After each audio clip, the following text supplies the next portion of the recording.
பாருங்க மக்களே, அனைவருக்கும் காலை வணக்கம். இன்னைக்கு புதன்கிழமை, நம்ம தம்பிக்கு பிறந்த நாள். இந்த பிறந்த நாள் சார்பாகவும் நம்ம இன்ஸ்டாகிராம் ஃபேமிலி ஃபேன்ஸ் இருக்காங்களா, அவங்க ப்ரோ இந்த மாதிரி வவ்வாப்பழம் வீடியோ போடுங்க ப்ரோன்னு சொன்னாங்க. அவங்க சார்பாகவும் இந்த வீடியோ உங்களுக்கு சமர்ப்பிக்கிறேன். இங்க பாருங்க, நம்ம தமிழ்நாட்டு மக்களுக்கு வவ்வாப்பழம் வீடியோ எப்படி சாப்பிடணும் சொல்லித்தரேன். முதல்ல என்ன செய்யணும், பழத்தை இப்படி எடுத்துக்கோங்க. எடுத்து வாயில வைங்க. இங்க பாருங்க, ஏங்க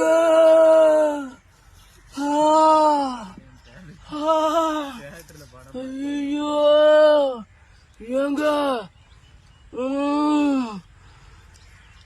டீச்சர், என்ன டீச்சர், ஒரு பக்கம் துவக்குது ஒரு பக்கம் இனிக்குது, எப்படி டீச்சர், எப்படி டீச்சர், ஐயோ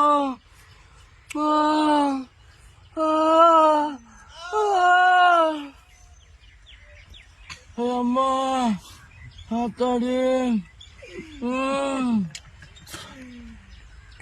அம்மா அப்பா, என்ன சுவம் என்ன சுவ. ஏங்க லவாப்பழமே நாங்க தான் லவாப்பழம் மிரட்டி விடுறோமா எப்படி?